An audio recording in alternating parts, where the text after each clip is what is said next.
La suegra de mi hijo apartó mi plato y gritó: «La gente pobre no se sienta aquí». Solo sonreí, tomé mi bolso y salí del restaurante sin mirar atrás. Hice una sola llamada desde afuera. 10 minutos después, el gerente fue a su mesa. Y lo que dijo la hizo temblar de miedo. Pero déjenme retroceder. Porque para entender por qué esa mujer terminó temblando frente a todo el restaurante Bellavista, primero tienen que conocer quién soy realmente, no la mujer que ellos creían conocer. No la suegra pobre a la que despreciaban, sino la persona que me convertía en silencio, mientras todos miraban hacia otro lado.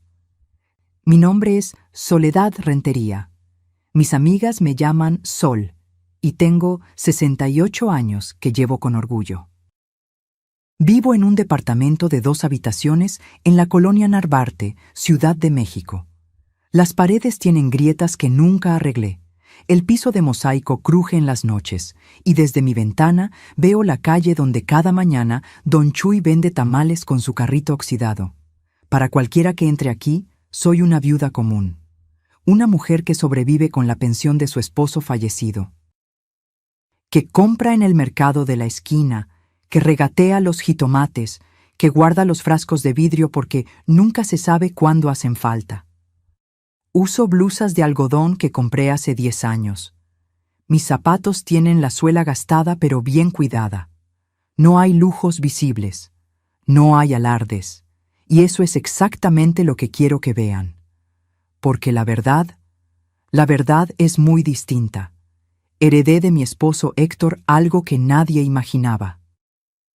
Cuando murió hace 12 años, todos asumieron que me dejó apenas lo suficiente para sobrevivir. Lo que no sabían es que Héctor y yo construimos, en absoluto silencio, una cadena de restaurantes. 12 establecimientos repartidos por toda la ciudad. Desde fondas discretas en Coyoacán hasta restaurantes elegantes en Polanco. Grupo Gastronómico Rentería, valuado en 45 millones de pesos. Y yo soy la única dueña. ¿Por qué nunca lo dije? Porque la muerte de Héctor me enseñó algo doloroso. Cuando la gente sabe que tienes dinero, cambia. Sus sonrisas se vuelven interesadas, sus abrazos calculados, sus palabras ensayadas. Vi cómo familiares lejanos aparecían de la nada pidiendo préstamos que jamás pensaban devolver. Vi cómo me miraban como si fuera un cajero automático con piernas. Entonces tomé una decisión. Guardé el secreto. Viví con sencillez. Dejé que el mundo me viera como una viuda humilde. Y observé quién me visitaba sin esperar nada a cambio. Quién me llamaba solo para preguntar cómo estaba mi día. Quién me amaba por ser Soledad, no por lo que Soledad podía darles. Mi único hijo, Rodrigo, tampoco sabe la verdad completa. Tiene 35 años, es arquitecto, un hombre honesto que trabaja duro. Le enseñé a valorar el esfuerzo, no la herencia. Sabe que su padre le dejó algo, pero cree que apenas alcanza para mi vejez tranquila. ¿Y yo? Yo preferí que así fuera. Quería que construyera su vida con sus propias manos, no esperando a que su madre muriera para vivir de rentas. Rodrigo siempre fue buen hijo. Me visitaba cada domingo, me traía pan dulce de la panadería que me gusta, se sentaba conmigo a tomar café de olla mientras me contaba de sus proyectos. Lo crié solo después de que Héctor murió. Fueron años difíciles, pero hermosos. Pensé que lo había educado bien, hasta que conoció a Camila. Al principio, parecía encantadora. Sonrisa amplia, voz dulce, modales impecables. Rodrigo estaba enamorado, y yo quería verlo feliz. Entonces me guardé mis primeras impresiones. Ese brillo en sus ojos cuando medía mi departamento con la mirada. Esa forma de tocar mis muebles como si fueran contagiosos. Ese comentario sobre mi blusa. «Ay, suegra, ¿todavía usas ropa de los 90s? ¡Qué tierno!». Me mordí la lengua. Por mi hijo, siempre por mi hijo. Se casaron hace 3 años. La boda fue en un jardín elegante en las afueras de la ciudad. Camila insistió en que yo no necesitaba ayudar con los gastos. con ese tono que dejaba claro que de todas formas mi ayuda sería insignificante. Durante la ceremonia, intentó colocarme en las filas traseras para las fotos familiares. Es que desentonas con el color de las damas de honor, suegra. Mejor te quedas aquí atrás, ¿sí? Rodrigo no dijo nada, solo me apretó la mano y susurró: «Mamá, es su día. Dejémosla feliz». Y yo dejé. Porque el amor de madre no tiene condiciones, o eso creía entonces. Pero las cosas empeoraron. Los domingos familiares empezaron a cancelarse. «Ay, suegra, es que tenemos planes». Las llamadas se hicieron más escasas. «Rodrigo está muy ocupado, ¿le digo que te marque después?». Y cuando yo llamaba, escuchaba a Camila al fondo: «Otra vez tu mamá. Dile que estás en una junta». Me tragué la tristeza, la disolví en mi café matutino, la escondí detrás de mi sonrisa cuando finalmente los veía. No quería ser la suegra conflictiva, la que causaba problemas, la que exageraba, pero entonces conocí a Estela Vega de Montalvo, la madre de Camila, y ahí entendí de dónde salía todo. ¿Qué pasó cuando esa mujer entró en mi vida? ¿Qué palabras salieron de su boca la primera vez que nos vimos? Eso lo descubrirán en un momento. Debería haberlo visto desde el principio. Las señales estaban ahí, brillantes como luces de neón en la oscuridad. Pero el amor de madre es ciego. O peor aún, elige no ver. El día de la boda, llegué temprano al jardín. Llevaba un traje sastre color vino que había mandado hacer especialmente para la ocasión. Nada ostentoso, pero digno, elegante. Me sentía bien, incluso ilusionada. Iba a ver a mi único hijo casarse con la mujer que amaba. ¿Qué más podía pedir? Camila apareció envuelta en tul y encaje, radiante como toda novia debe estar. Pero cuando me vio, su sonrisa perfecta tembló apenas un segundo. Sus ojos me recorrieron de arriba a abajo y supe que había reprobado algún examen invisible. «Suegra», me dijo, acercándose con pasos estudiados, «qué interesante tu conjunto». Interesante, esa palabra que la gente usa cuando no puede decir lo que realmente piensa. «Gracias, hija», respondí, intentando abrazarla. Pero ella se apartó ligeramente, tocando apenas mi hombro. «Cuidado con el maquillaje, todavía no está fijado». La fotógrafa empezó a organizar a la familia para las fotos. Camila se colocó al centro, rodeada de sus padres, sus hermanas, sus primas, un ejército de gente hermosa con vestidos coordinados en tonos pastel. Yo quedé a un lado, esperando mi turno. «Bueno, ahora las fotos con la familia del novio», anunció la fotógrafa. Camila levantó una mano. «Espera, hagamos primero las fotos solo con Rodrigo y sus padrinos, las otras después». Me quedé parada ahí, sosteniendo mi bolso, sintiéndome como un mueble que estorba durante una mudanza. Rodrigo me buscó con la mirada. Pude ver la incomodidad en su rostro, pero Camila ya lo había tomado del brazo, arrastrándolo hacia el jardín central donde la luz era perfecta. Tomaron 20 fotos, 30, 50, con los padrinos, con los amigos del novio, con el perro de la quinta, por el amor de Dios. Cuando finalmente me llamaron, la fotógrafa ya estaba guardando el equipo principal. «Solo unas rápidas con el celular», dijo Camila con esa voz dulce que ya empezaba a sonarme falsa. «Es que se nos hizo tarde y los invitados ya están llegando». 3 fotos. Me tomaron 3 fotos con mi hijo el día de su boda, pero me lo tragué. Sonreí. Aplaudí cuando dijeron, «Sí, acepto». Lloré cuando se besaron, porque a pesar de todo, mi hijo se veía feliz, y su felicidad era lo único que me importaba. ¿O no? Los primeros meses fueron una ilusión casi perfecta. Rodrigo me visitaba, aunque menos. Me llamaba, aunque más breve. «Tengo que colgar, mamá. Camila me está esperando para cenar». Siempre Camila esperando. Siempre Camila necesitando. Siempre Camila primero. Empecé a notar cosas pequeñas. Cuando yo hablaba, Camila revisaba su teléfono. Cuando yo contaba alguna anécdota, ella bostezaba sin taparse la boca. Cuando yo llevaba comida que había preparado para ellos, la dejaba en el refrigerador hasta que se echaba a perder. Ay, suegra, es que estamos a dieta, pero gracias. Los domingos, nuestra tradición sagrada desde que Rodrigo era niño, comenzaron a desaparecer. Primero fue: mamá, este domingo no podemos. Camila tiene una reunión familiar. Luego, es que nos invitaron a un brunch con sus amigas. Después, mejor otro día, ¿sí? Es que queremos descansar. Pasaron de cada domingo a 2 veces al mes. Luego, a 1 vez al mes. Y finalmente, a te avisamos cuando podamos. Una tarde, decidí pasar sin avisar. Llevaba el mole que tanto le gustaba a Rodrigo, ese que me tomaba horas hacer, con el chocolate que compraba en el mercado de Coyoacán. Toqué el timbre de su departamento en la colonia Roma. Rodrigo abrió la puerta en pants, sorprendido. «Mamá, no sabía que venías». «Quería darles una sorpresa», dije, levantando el recipiente. «Hice tu mole favorito». Detrás de él, Camila apareció envuelta en una bata de seda. Me miró como si hubiera interrumpido algo sagrado. «Suegra, qué inesperado».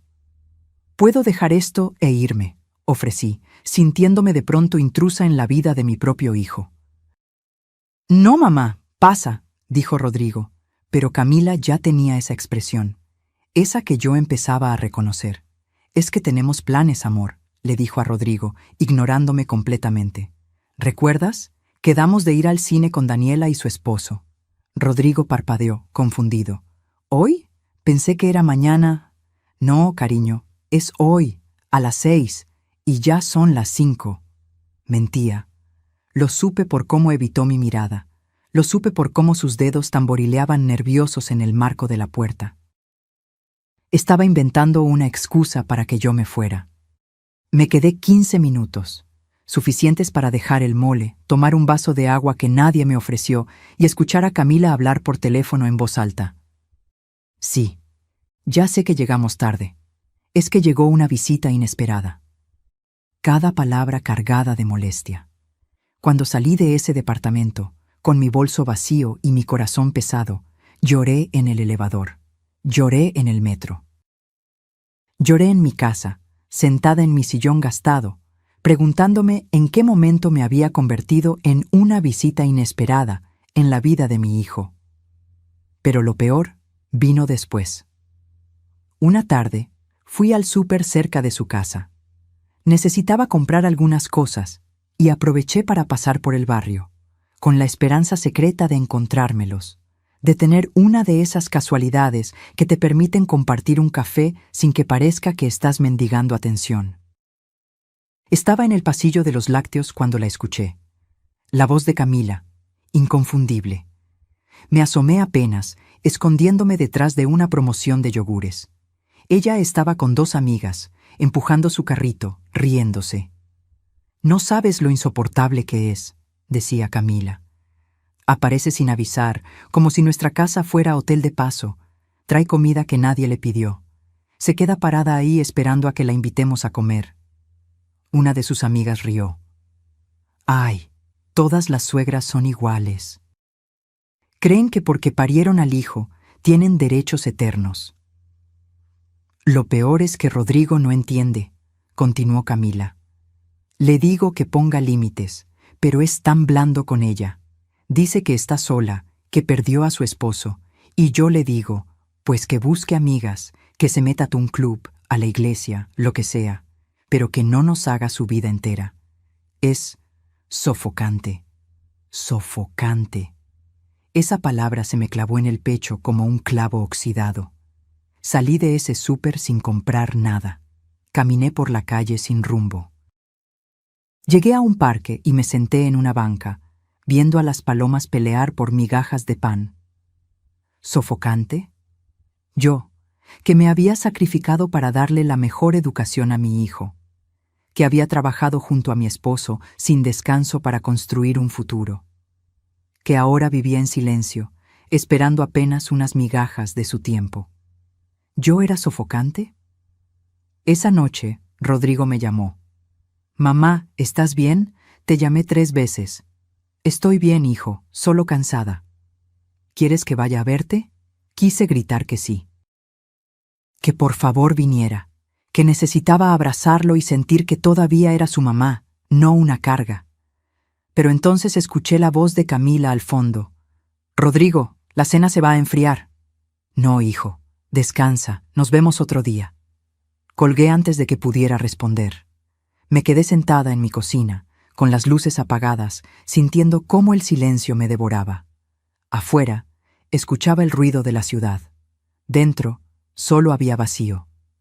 Pero todavía no sabía que esto era apenas el principio. Porque 6 meses después de esa conversación en el súper, conocería a la persona que haría que los desprecios de Camila parecieran caricias. La mujer que me enseñaría el verdadero significado de la humillación. La madre de Camila, Estela Vega de Montalvo. Y cuando esa mujer entró en mi vida, todo, absolutamente todo, empeoró de formas que jamás imaginé posibles. Camila había mencionado a su madre incontables veces. Mi mamá piensa que... Mi mamá siempre ha sido muy exigente con la calidad, como si cada opinión de esa mujer fuera mandamiento divino. Pero tardó 6 meses en presentármela, y ahora entiendo por qué. Fue en el cumpleaños de Rodrigo. Camila organizó una cena íntima en su departamento. Cuando llegué, cargando el pastel de 3 leches que mi hijo amaba desde niño, ella me abrió la puerta con una sonrisa que no le llegaba a los ojos. Suegra, qué bueno que llegaste. Te presento a mi mamá. Y ahí estaba. Estela Vega de Montalvo no entró a una habitación, hizo una entrada, como si las paredes debieran inclinarse a su paso. Tenía 60 años, pero se vestía como si estuviera desafiando al tiempo mismo a contradecirla. Un traje color marfil que gritaba dinero, zapatillas con tacón de aguja que hacían eco en el piso, un collar de perlas tan grande que parecía armadura. Su cabello, teñido de un castaño imposiblemente uniforme, estaba recogido en un chongo perfecto. Llevaba lentes oscuros dentro del departamento, lentes oscuros, a las 7 de la noche. Se los quitó lentamente, dejando que sus ojos me recorrieran con la sutileza de un escáner en el aeropuerto. Así que tú eres Soledad, dijo. No como pregunta, como verificación. Extendí mi mano. Mucho gusto, señora. Camila habla mucho de usted. Ella miró mi mano como si le hubiera ofrecido un pescado podrido. Después de 3 segundos eternos, rozó apenas mis dedos con los suyos. 3 segundos, los conté. Siéntese, mamá, dijo Camila, señalando el sillón principal, el más cómodo, el que yo solía ocupar cuando visitaba a mi hijo. Estela se acomodó con movimientos calculados, cruzando las piernas, dejando su bolso Hermès sobre la mesita como quien planta una bandera en territorio conquistado. Yo me quedé de pie, sosteniendo todavía el pastel, hasta que Rodrigo salió de la cocina. «Mamá», me abrazó, y en ese momento olvidé todo lo demás. «Trajiste el pastel. Sabía que no me fallarías». «Claro que no, mi amor. Feliz cumpleaños». «Qué tierno», dijo Estela desde su trono. «Pastel casero, como en los pueblos». El veneno en esa frase era tan puro que casi podía saborearlo. La cena fue un interrogatorio disfrazado de conversación cortés.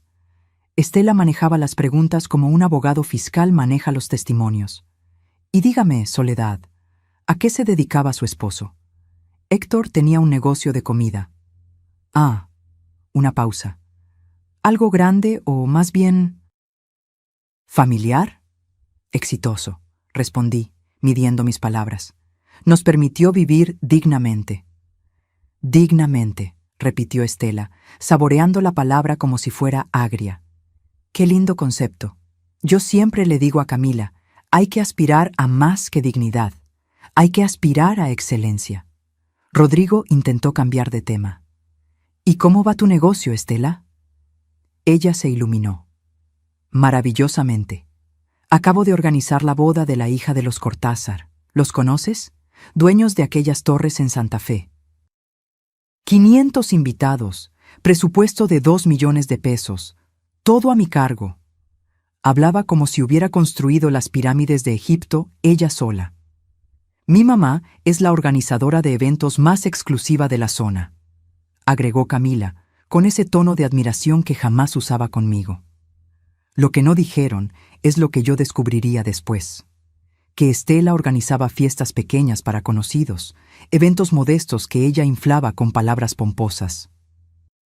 Que la boda de los Cortázar fue en realidad el evento de una prima lejana de alguien con ese apellido, y que su participación se limitó a conseguir el salón.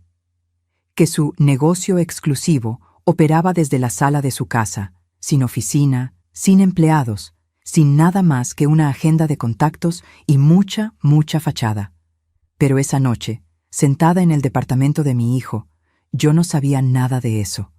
Solo veía a una mujer que me miraba como se mira a un insecto en la suela del zapato. Después de la cena, mientras Rodrigo cortaba el pastel, Estela se acercó a mí en la cocina. Yo estaba lavando algunos platos, porque mis manos necesitan mantenerse ocupadas cuando estoy nerviosa. «Déjeme preguntarle algo, Soledad», dijo, recargándose en la barra con esa postura de quien está a punto de soltar una bomba. «¿Y usted de qué vive ahora? Porque entiendo que su esposo falleció hace años». «De mis propios recursos, señora Estela». «¿Recursos?». Su ceja se arqueó. «¿Qué tipo de recursos?». «Los suficientes para mi vida». «Ya veo». Me miró de arriba a abajo nuevamente. «Es que me preocupa, ¿sabe? Camila me cuenta que Rodrigo todavía le ayuda económicamente de vez en cuando. Y pues, los muchachos ahora van a tener gastos de bebé». Se llevó una mano al pecho, teatral. «No quisiera que mi hija y mi yerno se vieran en apuros por mantener a... Bueno, ya me entiende». Sentí cómo la sangre me hervía, pero mantuve la voz calmada. «Rodrigo no me mantiene, señora». «Jamás le he pedido un peso». «Ah, claro, claro», sonrió, esa sonrisa de tiburón que vería tantas veces después. «No lo tome a mal, solo estoy cuidando a mi hija, porque criar a Camila me costó muchísimo, ¿sabe? Escuelas privadas, viajes al extranjero, cursos de etiqueta. No cualquiera puede darse esos lujos». Etiqueta. Qué ironía. Porque en ese momento, parada en esa cocina, con su collar de perlas y su traje caro, Estela Vega de Montalvo me estaba mostrando que todo el dinero del mundo no puede comprar educación. «Estoy segura de que hizo un excelente trabajo», dije, secándome las manos. «Sí, bueno, uno hace lo que puede con lo que tiene». Me dio una palmadita condescendiente en el hombro. «No todos podemos darles lo mejor a nuestros hijos, pero usted hizo lo que pudo con sus limitaciones». Limitaciones. Esa mujer no tenía idea de que estaba parada en la cocina de un departamento que yo podría comprar 20 veces sin parpadear. Que el pastel casero, que tanto despreció, llevaba ingredientes más caros que toda su exclusiva operación de eventos. Que las limitaciones que tanto mencionaba eran pura fantasía de su mente clasista. Pero no dije nada, porque todavía, estúpidamente, creía que mantener la paz era más importante que defender mi dignidad. Cuando Estela se fue esa noche, besó a Camila efusivamente, le dio a Rodrigo un abrazo calculado, y a mí me extendió 2 dedos para estrechar. 2 dedos, como quien le da una limosna a un mendigo. «Fue un placer, Soledad. Espero que nos veamos pronto». La forma en que dijo «espero» dejaba claro que esperaba exactamente lo contrario. Rodrigo me acompañó hasta la puerta. «¿Qué te pareció, Estela?» Miré a mi hijo, mi único hijo, el niño que había criado para ser bondadoso, justo, honesto. Y vi que esperaba que yo dijera algo amable. «Interesante», respondí, usando esa misma palabra que Camila había usado con mi traje de la boda. Él sonrió, aliviado. «Me da gusto que se lleven bien. Camila estaba nerviosa de que no te cayera bien su mamá». Nervios. Claro. Por eso Estela había llegado con su arsenal completo de desprecios. Por nervios. Esa noche, en el taxi de regreso a casa, miré por la ventana las luces de la ciudad. Y supe, con esa certeza que solo dan los años, que había conocido a mi enemiga. Lo que no sabía entonces era hasta dónde estaría dispuesta a llegar, ni cuánto iba a dolerme descubrirlo. Los meses siguientes fueron como caminar por un campo minado. Cada encuentro familiar se convertía en una oportunidad para que Estela y Camila me recordaran de 1000 formas sutiles que yo no pertenecía a su mundo. El primer incidente llegó 3 semanas después de conocer a Estela. Camila organizó una comida familiar informal en un restaurante de Polanco. Informal, claro, como todo lo que ella hacía. El lugar tenía valet parking y un menú sin precios. Llegué 15 minutos antes de la hora acordada. Siempre he sido puntual. Es una de esas cosas que mi madre me enseñó. El tiempo de los demás vale tanto como el tuyo, Soledad. La mesa ya estaba lista. 8 puestos perfectamente acomodados. Manteles color hueso, copas de cristal, cubiertos relucientes. Estela ya estaba sentada en la cabecera, junto a Camila. Cuando me vio entrar, su sonrisa se congeló apenas un segundo. Ese tipo de pausa que te dice que tu presencia no estaba en el plan original. «Suegra, llegaste temprano», dijo Camila sin levantarse. «Me gusta ser puntual». «Qué disciplinada», murmuró Estela sin mirarme. Estaba ocupada inspeccionando su manicura perfecta. Me senté en uno de los extremos de la mesa, donde todavía quedaba espacio, donde nadie tenía que moverse para hacerme lugar. Rodrigo llegó 10 minutos después, con un compañero de trabajo. Después llegaron 2 primas de Camila que no conocía, riéndose de algo en sus teléfonos. Cuando todos estuvimos sentados, el mesero comenzó a servir el agua. 1, 2, 3, 4, 5, 6, 7 vasos llenos. Y mi lugar, vacío. Miré la mesa. 8 personas, 7 cubiertos. El mesero se dio cuenta y se disculpó de inmediato. «Permítame, señora, ya regreso con sus cubiertos». Pero antes de que pudiera moverse, Estela levantó una mano. «Espera un momento». Se volvió hacia mí con esa expresión de sorpresa exagerada que solo los actores malos usan. «Ay, Soledad, ¿vienes a comer? Pensé que solo pasabas a saludar». El silencio que siguió fue denso como el agua estancada. Rodrigo frunció el ceño. «Mamá está invitada, Estela. Por eso está aquí». «Ay, sí, claro, claro». Estela agitó la mano como espantando una mosca. «Es que Camila me dijo que tal vez no podías venir, Soledad, que tenías cosas que hacer. Por eso no pedimos cubierto para ti. Pero bueno, ya que estás aquí...» Se volvió al mesero. «Tráele lo necesario. Aunque no sé si habrá suficiente comida. Pedimos para 7». «No hay problema», intervino el mesero, profesional. «Traigo los cubiertos de inmediato». Pero el daño ya estaba hecho. Las primas de Camila intercambiaron miradas. El compañero de Rodrigo se concentró intensamente en su servilleta. ¿Y yo? Yo me quedé sentada ahí, sintiendo cómo el calor me subía al rostro. No por vergüenza, por rabia. Camila ni siquiera me defendió, solo dijo: «Ay, mamá, seguro fue confusión». Pero sonreía. Esa sonrisita pequeña que te dice que la confusión fue absolutamente intencional. Comí esa tarde con los cubiertos que llegaron 5 minutos después. La comida me supo a ceniza. Cada bocado era un esfuerzo. Cada conversación en la que Estela participaba ignorándome por completo era una puñalada silenciosa. Cuando me preguntaron sobre mi vida, sobre mi casa, sobre mis días, Estela bostezaba abiertamente, sin taparse la boca, como si mi existencia fuera el espectáculo más aburrido del mundo. «¿Y qué haces para entretenerte, Soledad?», preguntó una de las primas, intentando ser amable.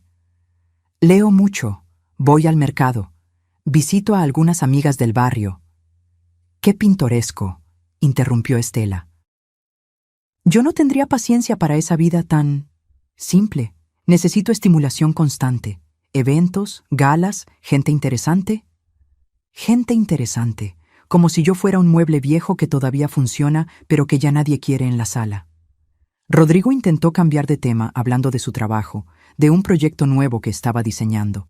Pero incluso ahí, Estela encontró la forma de clavarme su cuchillo invisible. Qué orgullo debes sentir, Soledad. Tu hijo se hizo profesionista a pesar de las circunstancias. A pesar de las circunstancias, como si yo hubiera sido un obstáculo que él tuvo que superar, no la madre que trabajó doble turno para pagar su universidad. Me mordí la lengua, literalmente. Sentí el sabor metálico de la sangre en mi boca, pero lo peor aún no había pasado. 2 meses después, Camila anunció que estaba embarazada. Recibí la noticia por teléfono. Ni siquiera me lo dijeron en persona. Rodrigo llamó una tarde, emocionado, y yo lloré de felicidad. Iba a ser abuela. Después de tantos años, después de tanta soledad, tendría a una personita nueva que amar. Mamá va a organizar el baby shower, me dijo Rodrigo. Va a ser algo grande. Estela está súper emocionada. Estela. Claro. Estela organizando, Estela decidiendo, Estela en control de todo. ¿Cuándo es?, pregunté, para no hacer planes ese día. El 23 de abril. Te voy a mandar la invitación por WhatsApp. Esperé. Pasó una semana, 2 semanas. Nada. Le escribí a Rodrigo. Hijo, no me ha llegado la invitación. Estela mandó las invitaciones por correo postal. Debe llegarte pronto. Llegó. El 24 de abril. Un día después del evento. El sobre estaba dirigido a una dirección equivocada. Calle Hidalgo 847. Yo vivo en Hidalgo 487. Un error tan conveniente que dolía. Llamé a Rodrigo inmediatamente. Hijo, la invitación llegó mal. El baby shower fue ayer, ¿verdad? Hubo una pausa. Mamá, sí. Pensamos que no querías ir. Como no confirmaste, nunca recibí la invitación a tiempo. Otra pausa, más larga. Déjame hablar con Camila. No volvió a llamar ese día, ni al siguiente. Cuando finalmente lo hizo, 3 días después, su voz sonaba cansada. Fue un error del correo, mamá. Estela está muy apenada. Apenada. Seguro.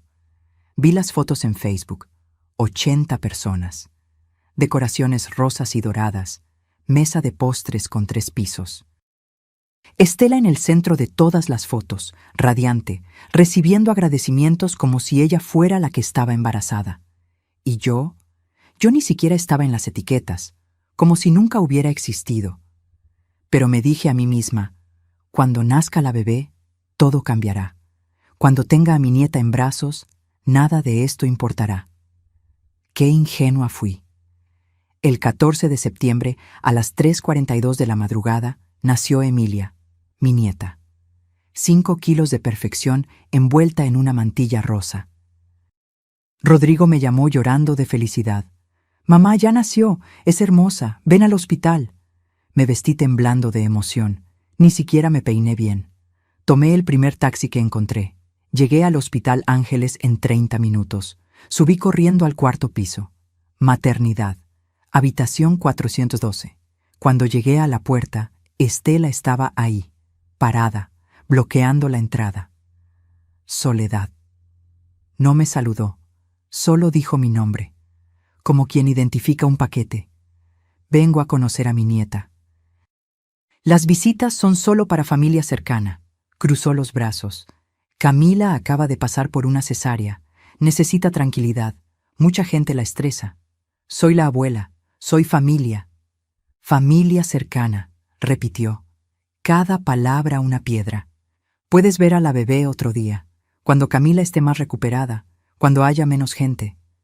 Miré por encima de su hombro. Dentro de la habitación había al menos 10 personas. Las hermanas de Camila, sus primas, su padre, su tía. Todos sosteniendo a Emilia, pasándosela de brazo en brazo, tomándose selfies. Estela. Mi voz se quebró. Por favor. Lo siento. No sonaba para nada arrepentida. Órdenes de Camila. Ella no quiere visitas adicionales hoy. Rodrigo apareció en la puerta en ese momento. Cuando me vio, Su rostro se iluminó.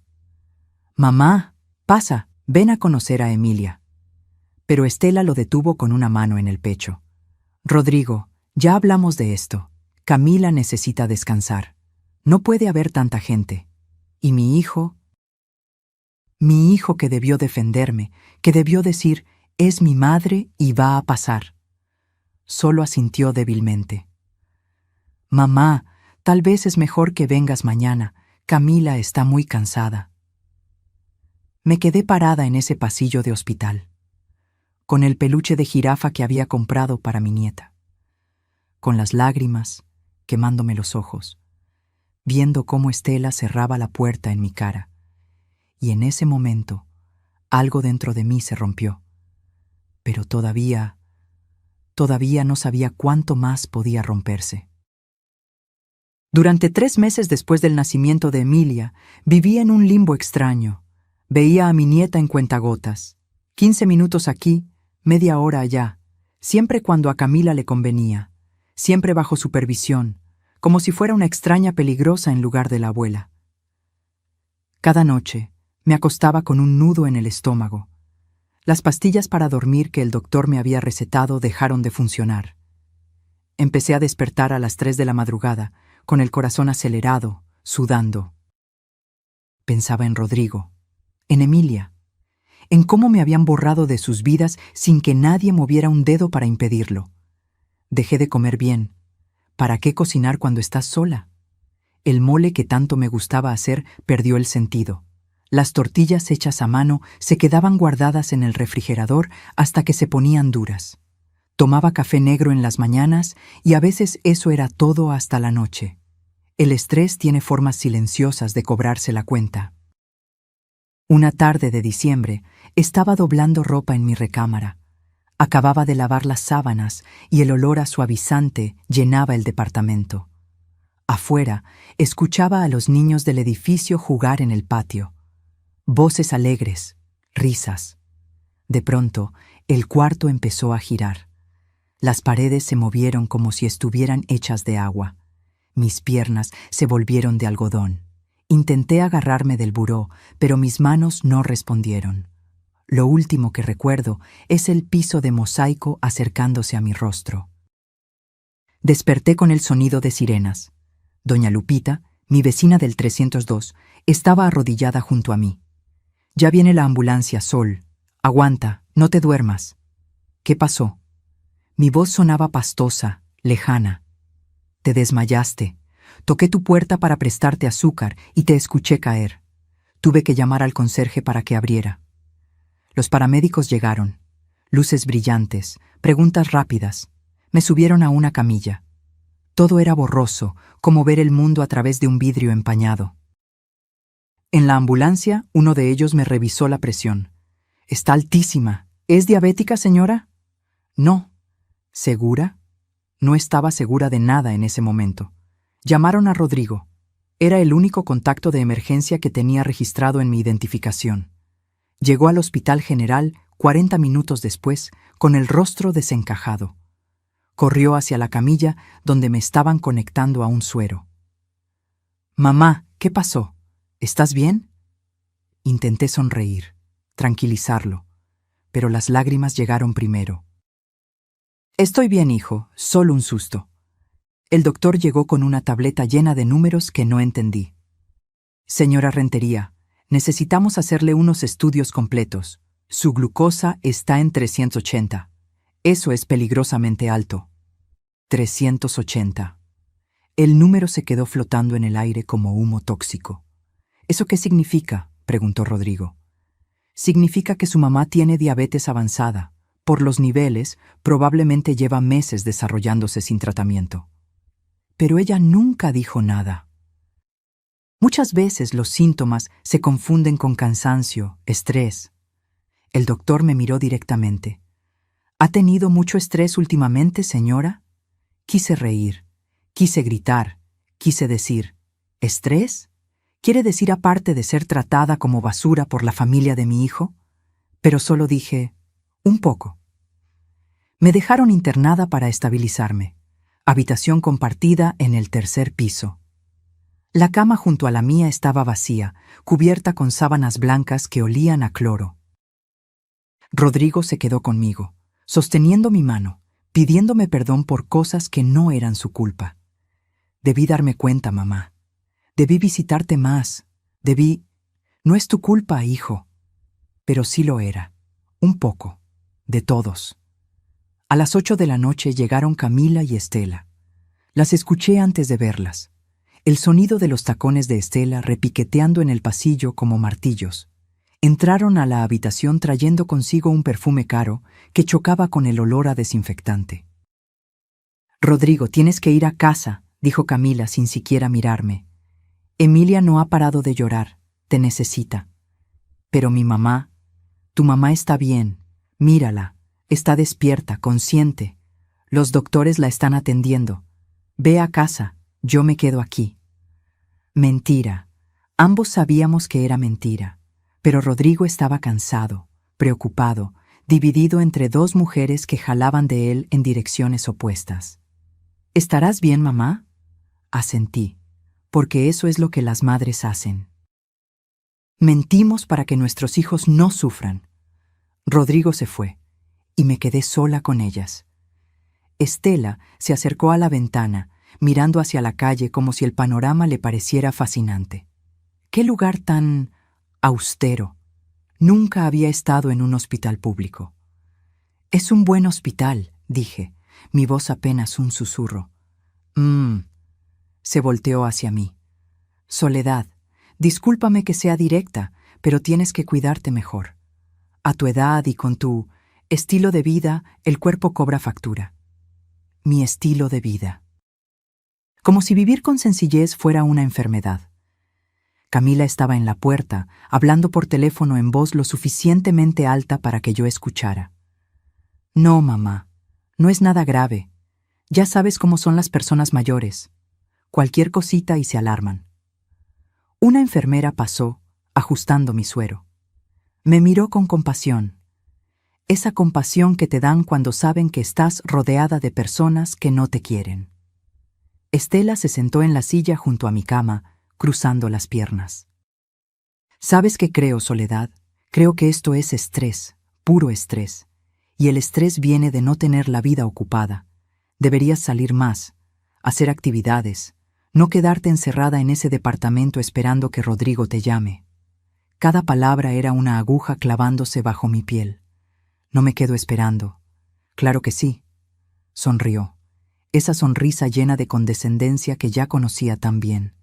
Y eso genera ansiedad, que genera estrés, que genera esto. Señaló mi cuerpo conectado a las máquinas como si fuera evidencia en un juicio. Camila entró de nuevo a la habitación. «Rodrigo ya llegó a casa. Me voy también. ¿Vienes, mamá?» En un momento. Estela se puso de pie, alisando su falda inmaculada. Se inclinó sobre mi cama, acercando su rostro al mío, y con una voz tan baja que solo yo podía escucharla, dijo: «Deja de buscar atención, Soledad. Rodrigo tiene su propia familia ahora. Deja de ser una carga». Se alejó antes de que pudiera responder. Antes de que pudiera procesar lo que acababa de decir. Pero entonces escuché algo peor. Estaban en el pasillo. Yo podía ver sus sombras proyectadas en la pared. Y sus voces llegaban claras a través de la puerta entreabierta. «¿Crees que sea grave?», preguntaba Camila. «Por favor». La risa de Estela era hielo puro. «Esto es manipulación emocional, típica de suegras solitarias. Fingen enfermedades para que los hijos les presten atención. Ya verás que mañana está perfectamente bien». Rodrigo está muy preocupado. «Por eso lo hace. Tu esposo es muy noble, demasiado, y ella lo sabe, lo usa». Esperé que Camila dijera algo, que me defendiera, que dijera: «Oye, es su madre, está enferma de verdad». Pero lo que dijo fue: «Tienes razón, siempre hace lo mismo. Cada vez que llevamos tiempo sin verla, aparece con algún drama». Me quedé inmóvil en esa cama. Los monitores pitaban a mi alrededor. El suero goteaba con ritmo constante. Y yo sentí cómo algo fundamental dentro de mí se quebraba. No era mi corazón. Era algo más profundo. Era la esperanza. Esa última chispa de esperanza que me había mantenido aguantando humillaciones, tragándome palabras, sonriendo cuando quería gritar. Esa noche, después de que se fueron, lloré en esa cama de hospital hasta quedarme sin lágrimas. Lloré por la madre que había sido, por la abuela que no me dejaban ser, por la mujer invisible en la que me había convertido. Y por primera vez en mi vida me pregunté si había fallado, si había fracasado como madre al criar a un hijo que no podía defenderme, si había sido tan insignificante que merecía este trato, si todo este dolor era culpa mía por ser, ¿qué? ¿Pobre? ¿Sencilla? ¿Vieja? La enfermera del turno nocturno me encontró llorando a las 3 de la mañana. ¿Le duele algo, señora? ¿Llamo al doctor? No, susurré. No me duele el cuerpo. Ella entendió. Me apretó la mano y no dijo nada más. A veces el silencio es la única medicina para ciertos dolores. Pero lo que ellas no sabían, lo que ninguna de ellas podría imaginar, era que esa noche en el hospital no me había roto. Me había transformado, porque hay un punto donde el dolor deja de destruirte y empieza a fortalecerte, donde la humillación se convierte en combustible, donde decides que ya basta. Y yo acababa de llegar a ese punto. Salí del hospital 3 días después con una bolsa llena de medicamentos y una lista de cosas que debía cambiar en mi vida. Dieta estricta, ejercicio moderado, reducir el estrés. El doctor lo dijo como si fuera tan fácil como cambiar de canal. Rodrigo me visitó 2 veces durante esas semanas de recuperación.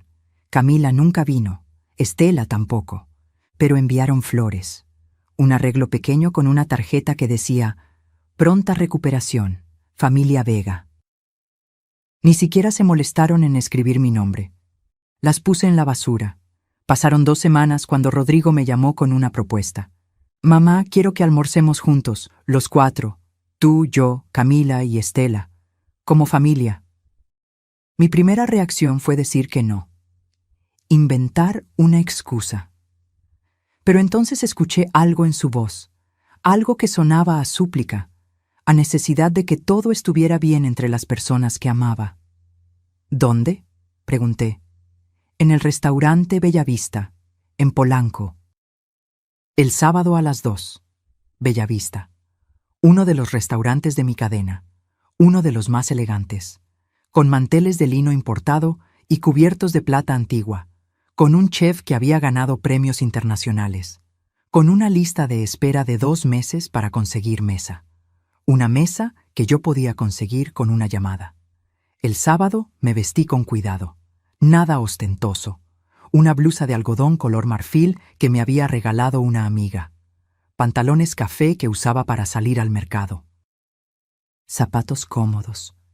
Mi bolso de piel gastado, el que había sido de mi madre, con esa mancha de tinta que nunca pude quitar, pero que me recordaba su letra en las cartas que me escribía. Me miré al espejo. 68 años me devolvían la mirada, arrugas que contaban historias, canas que había dejado de teñir hace años, manos trabajadoras con venas marcadas, y por primera vez en meses me gustó lo que vi, porque esa mujer había sobrevivido, había construido, había amado. Y no merecía ser tratada como basura. Llegué al Bellavista a las 2 en punto. El valet se ofreció a estacionar un auto que no existía. «Vine en Uber», le dije. Me miró de arriba abajo con esa expresión que ya conocía, la que dice, «¿Qué hace esta señora aquí?». Adentro, el restaurante era exactamente como lo recordaba. Paredes color crema, lámparas de cristal que lanzaban pequeños arcoíris por todas partes, el murmullo elegante de conversaciones en voz baja, el tintineo de copas. Leonardo Campos, mi gerente general, estaba en la barra revisando algo en su tablet. Me vio y sus ojos se iluminaron. Comenzó a acercarse, pero le hice una señal discreta con la cabeza. Todavía no. Rodrigo ya estaba en la mesa. Mesa número 12. La que está junto a la ventana con vista al jardín interior. Se levantó cuando me vio sonriendo. Mamá, ¿te ves bien? Gracias, hijo. Estela y Camila llegaron 15 minutos tarde, porque las personas importantes siempre llegan tarde. Es parte del show. Estela traía un vestido color champán que probablemente costó más de lo que ella ganaba en 3 meses. Camila llevaba un conjunto negro con tacones tan altos que caminaba como Bambi recién nacido. Ambas con lentes oscuros que no se quitaron hasta que se sentaron. Soledad, dijo Estela a modo de saludo. Ni siquiera un buenas tardes, solo mi nombre, como quien identifica un paquete. Nos sentamos. El mesero trajo la carta. Precios que hacían que Estela levantara las cejas, impresionada. «¿Qué lugar tan exclusivo, Rodrigo? ¿Cómo conseguiste mesa aquí?» «Tengo mis contactos», dijo él, guiñándome un ojo. «Contactos. Si supiera. Ordenamos». Estela pidió el corte de carne más caro. Camila ordenó ensalada porque estaba cuidando la figura post-embarazo. Rodrigo pidió pasta. Yo pedí el salmón al horno con verduras asadas. La comida llegó en esos platos blancos enormes, donde la presentación vale más que el hambre. Todo perfecto, todo calculado. Como siempre había instruido a mis chefs, estábamos a mitad de la comida cuando sucedió. Estela tomó su copa de vino y me miró por encima del borde. «Soledad, tengo curiosidad. ¿Cómo pagas comidas en lugares así? Porque esto debe costar... ¿Cuánto? ¿1,000 pesos por persona? 2,300 para ser exactos. Lo sabía porque yo había diseñado el menú con el chef». «Me las arreglo», respondí. «Ya, pero en serio, con tu pensión». Dejó la frase colgando, esperando que yo me sintiera obligada a explicar mi vida financiera. No lo hice. Eso la irritó. Vi cómo apretaba la mandíbula, cómo sus dedos tamborileaban en el mantel, y entonces lo hizo. Extendió su mano, tomó mi plato, lo apartó bruscamente hacia el centro de la mesa, haciendo que el tenedor cayera con un ruido metálico que hizo que las mesas cercanas voltearan. «La gente pobre no se sienta aquí».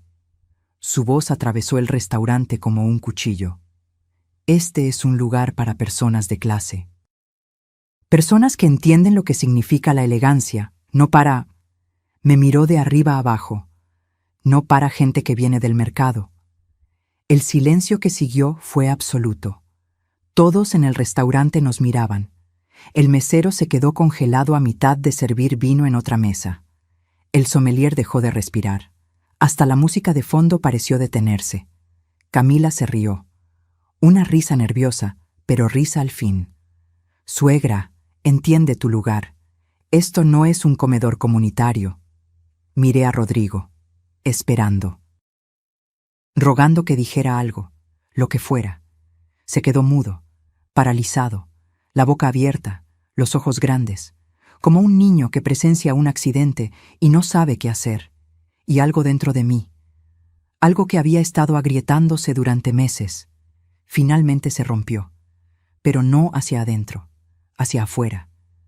Me puse de pie, lentamente, con la dignidad de quien ha vivido demasiado como para que le roben lo último que le queda. Respiré profundo. El aire olía a comida cara y perfume más caro aún. «Tienen razón», dije, mi voz tranquila, firme, sin temblor. «Hay lugares donde no pertenezco». Tomé mi bolso, ese bolso gastado que tanto despreciaban, pero no porque sea pobre. Las miré directamente a los ojos, primero a Estela, luego a Camila, sino porque tengo dignidad, algo que ustedes no podrían comprar ni con todo el dinero del mundo. Caminé hacia la salida, cabeza en alto, espalda recta, pasos firmes. Escuché a Rodrigo levantarse. «Mamá, espera». Pero no me detuve. Salí del restaurante. El aire fresco de la tarde me golpeó el rostro. Había un árbol de jacarandas afuera, sus flores púrpuras cayendo como lágrimas sobre la banqueta. Me detuve bajo su sombra. Saqué mi teléfono. Marqué un número que tenía guardado como Oficina Emergencias. Leonardo Campos contestó al segundo timbre. Señora Rentería, ¿está todo bien? Leo, estoy afuera del Bellavista. Necesito que vayas personalmente. Ahora. Mesa 12. Manda a Octavio contigo con el libro de reservaciones VIP. ¿Algún problema? Digamos que es momento de que algunas personas conozcan a la verdadera dueña de los restaurantes donde les gusta presumir. Escuché su sonrisa a través del teléfono. Voy en camino, 3 minutos. Colgué. Me senté en una banca del parque de enfrente. Desde ahí podía ver la entrada del restaurante, ver el movimiento dentro, ver las siluetas de Estela y Camila celebrando su pequeña victoria. Celebrando que habían logrado humillarme. Celebrando que finalmente me habían puesto en mi lugar. Miré mi reflejo en la pantalla del teléfono y sonreí. Porque durante 40 años construí un imperio en silencio. Toleré los desprecios por amor a mi hijo. Me hice invisible porque creí que eso me protegería. Pero hoy cruzaron una línea que no sabían que existía. Y ya no iba a ser invisible. Nunca más. Desde mi banca en el parque, observaba la entrada del Bellavista como quien observa una obra de teatro esperando el acto final. Las flores de jacaranda caían a mi alrededor, formando una alfombra púrpura sobre el concreto. El sol de la tarde pintaba todo de dorado, casi poético, casi perfecto, casi justicia. Saqué un pañuelo de mi bolso y limpié una lágrima que se había escapado. No de tristeza, de rabia pura, de indignación cristalizada en agua salada. 40 años. 40 años construyendo lo que tenía, siendo prudente, siendo invisible. Héctor y yo trabajamos 14 horas diarias cuando abrimos el primer restaurante, una fonda pequeña en Coyoacán que casi nadie conocía. Lavábamos los trastes nosotros mismos después de cerrar. Contábamos cada peso, soñábamos cada expansión. Cuando Héctor murió, todos esperaron que vendiera. ¿Para qué quieres un negocio, Soledad? Eres mujer, eres viuda. No entiendes de esas cosas. Pero les demostré que estaban equivocados, sin hacer ruido, sin presumir, solo trabajando. Compré el segundo restaurante, luego el tercero, después una cadena pequeña que estaba en quiebra. La levanté, la pulí, la convertí en algo rentable. 12 restaurantes, 45 millones de pesos, empleados que dependían de mí. Familias que comían gracias a las decisiones que yo tomaba cada día desde mi oficina discreta en el centro.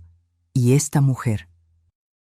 Esta Estela Vega de Montalvo, que se creía la reina del universo, me había apartado el plato como si fuera basura. Miré mi teléfono. 3 minutos desde la llamada. Leonardo debía estar llegando. Y entonces lo vi. Un Mercedes negro se detuvo frente al restaurante. Del asiento del conductor bajó Leonardo Campos. 45 años. Traje gris impecable. Corbata azul marino. Ese porte de hombre que sabe exactamente quién es y qué representa. Octavio Méndez, el gerente del Bellavista, salió a recibirlo. Los vi hablar brevemente en la entrada.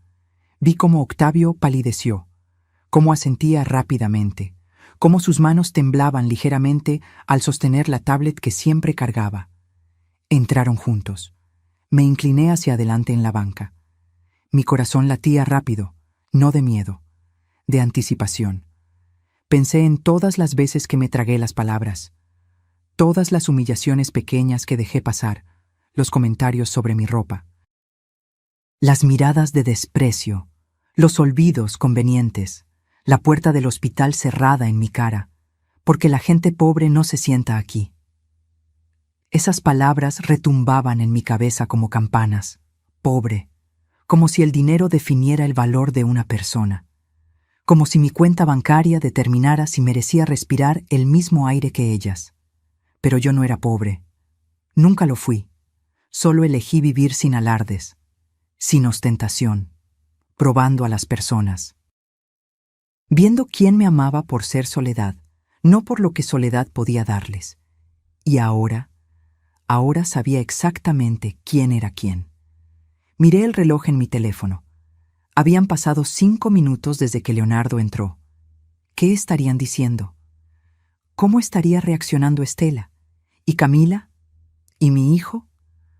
Rodrigo, mi único hijo, el niño que crié para ser bueno, honesto, justo, el hombre que se había quedado mudo cuando más necesitaba que hablara. Sentí una punzada en el pecho, no de rencor hacia él, sino de decepción profunda, porque yo no lo había educado para ser cobarde, lo había educado para defender lo correcto, para proteger a los indefensos. Pero en ese restaurante, cuando esa mujer me humilló públicamente, él se convirtió en piedra, y eso dolía más que cualquier insulto de Estela. Una pareja de ancianos pasó frente a mi banca. Él le sostenía la mano a ella.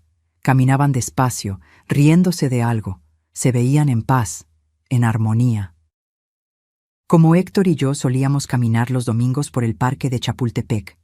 ¿En qué momento todo se complicó tanto?, pensé. El teléfono vibró en mis manos. Un mensaje de Leonardo. Misión cumplida. Octavio está con ellas ahora. ¿Quiere que me quede? Escribí. No, ya hiciste suficiente. Gracias, Leo. Un placer servir a la jefa. Por cierto, ¿estás segura de la prohibición permanente? Lo pensé. Mis dedos se quedaron suspendidos sobre el teclado. ¿Prohibición permanente? ¿Cerrarles las puertas de mis restaurantes para siempre? Parte de mí quería decir que sí, que las castigara, que las hiciera sentir una fracción del dolor que me habían causado. Pero eso sería rebajarse a su nivel. Escribí, déjalo en temporal.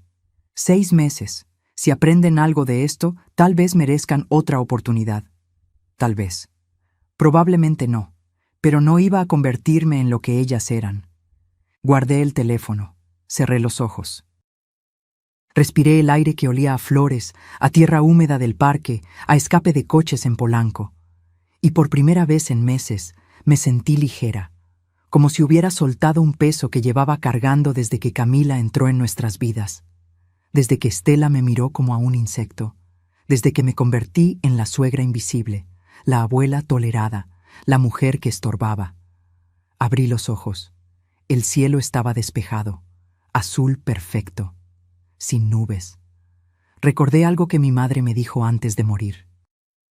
Estaba en su cama de hospital, delgada como papel, pero con esos ojos que todavía brillaban con toda la sabiduría del mundo. Soledad, me dijo, apretando mi mano con dedos frágiles. El respeto no se mendiga, se exige, y a veces, hija, tienes que hacer ruido para que te escuchen. No tengas miedo de recordarle al mundo quién eres. Hacer ruido. Durante años interpreté mal ese consejo. Pensé que significaba gritar, pelear, confrontar, pero no. Hacer ruido significaba defender tu dignidad. Poner límites. Decir hasta aquí cuando alguien cruzaba la línea. Me puse de pie. Las piernas me dolían un poco. La edad cobra su precio en las articulaciones. Pero estaba bien. Estaba fuerte. Caminé hacia la entrada del parque. Desde ahí podía ver el Bellavista perfectamente. Ver las ventanas grandes. Ver las siluetas de la gente comiendo, riendo, viviendo sus vidas sin saber el drama que acababa de desarrollarse en la mesa 12. Entonces los vi salir. Primero Estela. Su rostro estaba blanco, pálido como la muerte. Caminaba rápido, tropezando ligeramente con sus tacones carísimos. Se llevó una mano a la boca como si estuviera conteniendo náuseas. Después Camila. Ella no corría, pero su postura era diferente. Los hombros caídos, la cabeza baja, como un animal que acaba de ser regañado. Y finalmente, Rodrigo. Mi hijo salió mirando en todas direcciones, buscándome. Lo vi sacar su teléfono, marcar, esperar. Mi teléfono empezó a vibrar en mi bolso. No contesté. Todavía no, porque había cosas que él necesitaba entender primero. Cosas que yo necesitaba procesar antes de enfrentarlo. Lo vi caminar hacia un lado, hacia el otro, desesperado, confundido, probablemente preguntándose cómo era posible que su madre, Su pobre madre, que vivía en un departamento pequeño con grietas en las paredes, fuera la dueña de uno de los grupos gastronómicos más exitosos de la ciudad. ¿Cómo era posible que la mujer a la que acababan de humillar tuviera el poder de prohibirles la entrada a 12 de los mejores restaurantes de México? ¿Cómo era posible que todo lo que creían saber fuera una mentira? No toda mentira. Omisión. Hay diferencia. Me senté de nuevo en la banca. Iba a esperar, dejar que procesaran, dejar que sintieran aunque fuera una pizca de la incomodidad que yo había sentido durante años. Después hablaríamos, pero sería bajo mis términos. Por primera vez en mucho tiempo, bajo mis términos.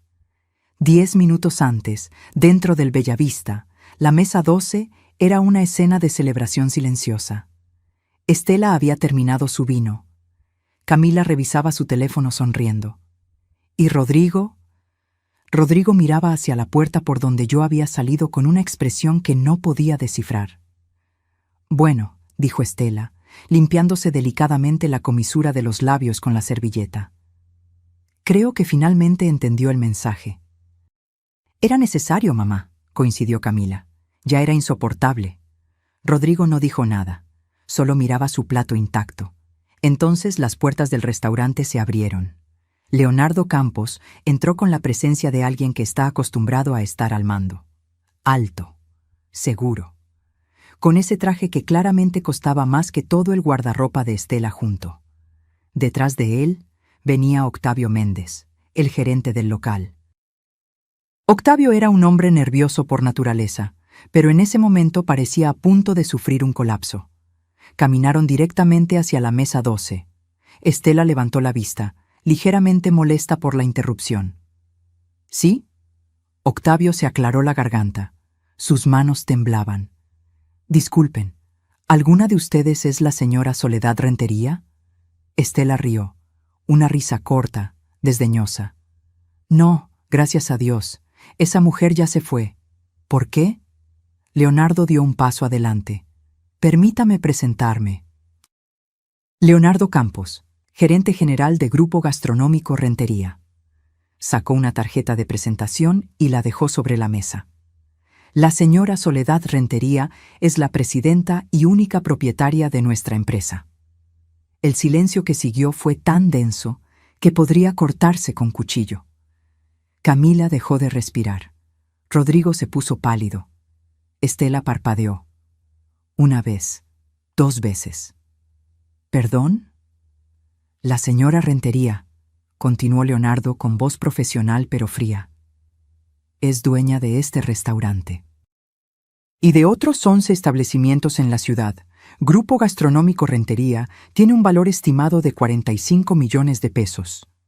Octavio abrió su tablet con manos temblorosas. La reservación de hoy fue hecha por la señora Rentería personalmente. Mesa número 12, bajo su nombre corporativo. Le mostró la pantalla a Estela. Ahí estaba, claro como el agua.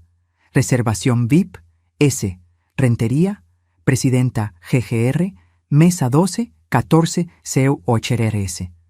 El rostro de Estela pasó de blanco a verde. Sus labios temblaron. La mano con la que sostenía la copa de vino empezó a temblar tanto que el líquido se derramó sobre el mantel blanco. Eso es... No podía terminar la frase. ¿Imposible? Leonardo sonrió, pero no era una sonrisa amable. Le aseguro que es completamente real. La señora Rentería construyó este negocio junto a su esposo hace 40 años. Después de su fallecimiento, ella tomó el control total. Ha sido una líder excepcional. Discreta, pero excepcional. Camila había dejado caer su teléfono. Pero ella vive en Narvarte, en un departamento pequeño, compra en el mercado, su ropa. Es su decisión, interrumpió Leonardo. La señora Rentería prefiere vivir con sencillez. No es mi lugar juzgar las decisiones personales de mi jefa, pero sí es mi responsabilidad hacer cumplir sus instrucciones. La palabra jefa cayó como una bomba. Rodrigo finalmente encontró su voz. ¿Mi madre es la dueña de todo esto? Y mucho más, confirmó Octavio. El Bellavista es solo uno de nuestros establecimientos. Tenemos presencia en Polanco, Roma, Condesa, Coyoacán, San Ángel. Estela se puso de pie bruscamente. La silla cayó hacia atrás con un ruido que hizo que todas las mesas cercanas voltearan. Esto es ridículo. Esa mujer no puede ser. Ella es una... ¿Qué? Leonardo la miró directamente. ¿Una mujer humilde? ¿Una viuda que viste con sencillez? ¿Alguien a quien ustedes creyeron que podían menospreciar? El veneno en su tono era inconfundible. La señora Rentería, continuó, me instruyó que les informara lo siguiente. Ustedes ya no son bienvenidas en ninguna de nuestras propiedades, no en este restaurante, ni en los otros 11. La prohibición es efectiva inmediatamente y durará 6 meses. Después de ese tiempo, podrán solicitar que se levante la restricción. ¡No pueden hacer eso!, chilló Estela. Su voz había perdido toda la compostura elegante. Ahora sonaba aguda, desesperada. «¡Esto es discriminación! ¡Voy a demandar! ¡Conozco a abogados!». «Está en su derecho», respondió Leonardo sin inmutarse. «Pero les recuerdo que este es un negocio privado. La señora Rentería tiene todo el derecho de decidir a quién sirve, especialmente después de que ustedes la humillaron públicamente en su propio establecimiento». Camila comenzó a llorar. Lágrimas de pánico, no de tristeza. Yo no sabía. Si hubiera sabido... ¿Qué?, preguntó Octavio. ¿La habrían tratado mejor? ¿La habrían respetado? Qué interesante que el respeto solo llegue cuando hay dinero de por medio. Rodrigo se puso de pie. Su rostro era una mezcla de shock, vergüenza y algo que parecía horror. «Necesito hablar con mi madre. ¿Dónde está?» «Eso tendrá que preguntárselo usted», dijo Leonardo.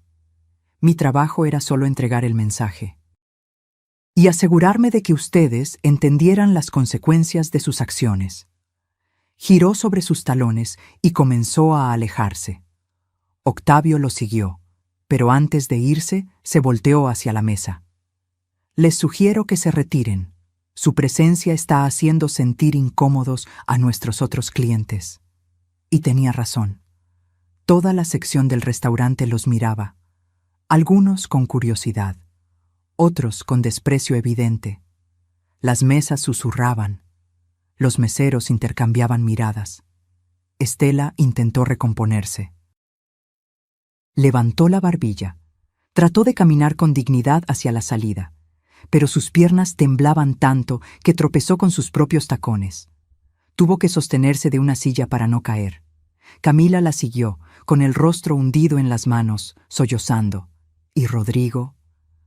Rodrigo caminó como zombi, como alguien que acaba de descubrir que toda su realidad era una mentira. Cuando llegaron a la entrada, el valet les devolvió las llaves del auto de Estela. Ella las tomó con manos temblorosas. Se subió al auto, encendió el motor, pero no se movió. Se quedó ahí sentada, aferrando el volante, con los ojos vidriosos mirando al vacío. Porque en ese momento, Estela Vega de Montalvo entendió algo fundamental. Todo su pequeño mundo de fachadas y presunciones acababa de colapsar. La mujer a la que había tratado como basura resultó ser alguien 1000 veces más poderosa que ella. Y lo peor era que esa mujer había tenido la oportunidad de humillarla desde el principio, pero eligió no hacerlo. Eligió darles oportunidades. Eligió ser amable. Eligió tolerar, hasta que ellas cruzaron la línea. Dentro del auto, Camila sollozaba. «Mamá, ¿qué vamos a hacer? Rodrigo va a divorciarse de mí, lo sé. Sé cómo miró a su mamá cuando salió del restaurante». Estela no respondió. No podía, porque por primera vez en su vida no tenía respuestas, no tenía excusas. No tenía a quién culpar excepto a sí misma, y ese era el peor castigo de todos. Rodrigo me encontró 40 minutos después. Yo seguía en el parque, sentada bajo el árbol de jacarandas. Había comprado un elote de un vendedor ambulante y lo comía despacio, saboreando cada grano. El señor que lo vendía me había dado extra chile y limón sin que yo pidiera. «Pa' que sepa más rico, ceñito», me dijo con una sonrisa sin dientes. Vi a Rodrigo cruzar la calle casi corriendo. Esquivó 2 autos que le tocaron el claxon. No le importó. Tenía esa expresión de desesperación absoluta. Cuando llegó frente a mí, se detuvo, jadeando, con las manos en las rodillas, como si acabara de correr un maratón. «Mamá», no respondí. Seguí comiendo mi elote. «Mamá, por favor, necesito que hablemos». «Siéntate, Rodrigo». Señalé el espacio junto a mí en la banca. Se sentó. Y entonces vi algo que no había visto en años: a mi hijo llorar. No lágrimas silenciosas, llanto completo. Sollozos que le sacudían los hombros, la cara roja, los ojos hinchados. «¿Por qué nunca me dijiste?» Su voz se quebraba con cada palabra. «¿Por qué me dejaste creer que apenas tenías para vivir?» Terminé mi elote. Limpié mis manos con una servilleta de papel. La tiré en el bote de basura cercano. Solo entonces lo miré. «Porque quería que me amaras por ser tu madre, no por mi dinero». «Pero yo te amo, siempre te he amado». «¿Sí?» Mi voz era tranquila, demasiado tranquila.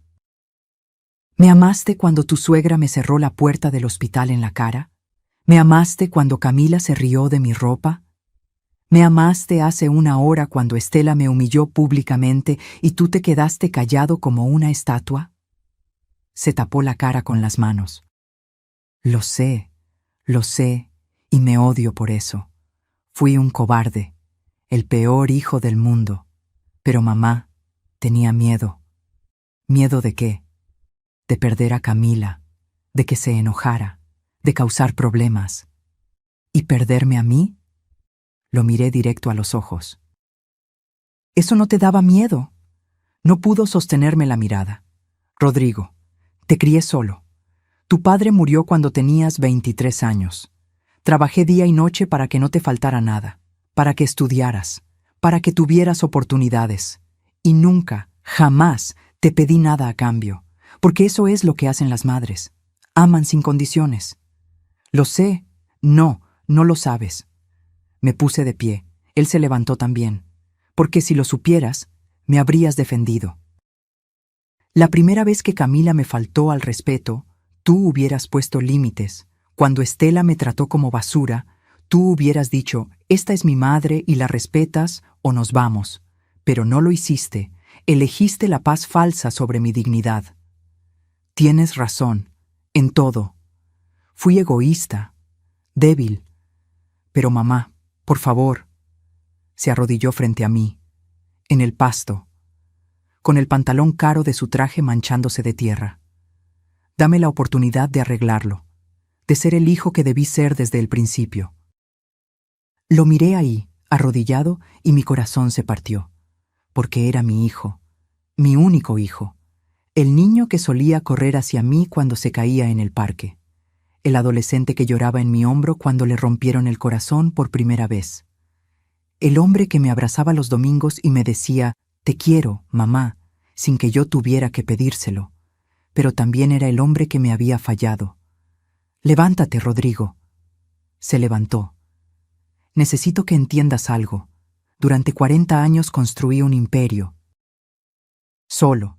Después de que tu padre murió, todos esperaban que fracasara, que vendiera, que me rindiera. Pero no lo hice, porque soy más fuerte de lo que cualquiera imagina». Saqué mi teléfono. Abrí la aplicación de mi banco. Le mostré el saldo. 45.352.122 pesos con 47 centavos. Sus ojos se abrieron como platos. «Esto», continué, «es solo lo líquido. No incluye las propiedades, los restaurantes, las inversiones. Tengo suficiente dinero para vivir cómodamente el resto de mi vida, para darte una herencia que te permita retirarte mañana si quisieras, para comprarle a Emilia su educación completa hasta la universidad». «Mamá, pero el dinero no es el punto, ¿verdad? Nunca lo fue. El punto es el respeto, la dignidad, El amor genuino que no depende de cuentas bancarias o estatus social. Guardé el teléfono. Rodrigo, te amo. Eres mi hijo y siempre lo serás. Pero no voy a volver a tu vida si Camila y Estela siguen en ella. Se quedó paralizado. ¿Me estás pidiendo que me divorcie? No, te estoy pidiendo que tomes una decisión consciente sobre qué tipo de vida quieres vivir, con qué tipo de personas, bajo qué valores. Pero Emilia merece crecer viendo a su padre defender lo correcto, respetando a los demás, tratando a las personas con dignidad sin importar su apariencia o cuenta bancaria. ¿Eso es lo que está aprendiendo ahora? ¿Viendo cómo su madre y su abuela materna tratan a la gente? No pudo responder. No te estoy apurando, dije, más suave. Tómate tu tiempo, piénsalo bien. Habla con Camila. Ve si ella realmente puede cambiar. Si Estela puede aprender algo de esto. Pero mientras tanto... ¿Qué? Necesito distancia, tiempo para sanar, para recordar quién soy más allá de ser tu madre. Las lágrimas volvieron a sus ojos. ¿Cuánto tiempo? No lo sé, el que necesite. Comenzó a caminar en círculos, jalándose el cabello. Esto es mi culpa, todo. Si yo hubiera sido más fuerte, si hubiera puesto límites desde el principio. Sí, concordé, pero lo que importa ahora no es el pasado, es qué vas a hacer diferente de aquí en adelante. Se detuvo frente a mí. ¿Puedo abrazarte? Lo pensé. Parte de mí quería decir que no.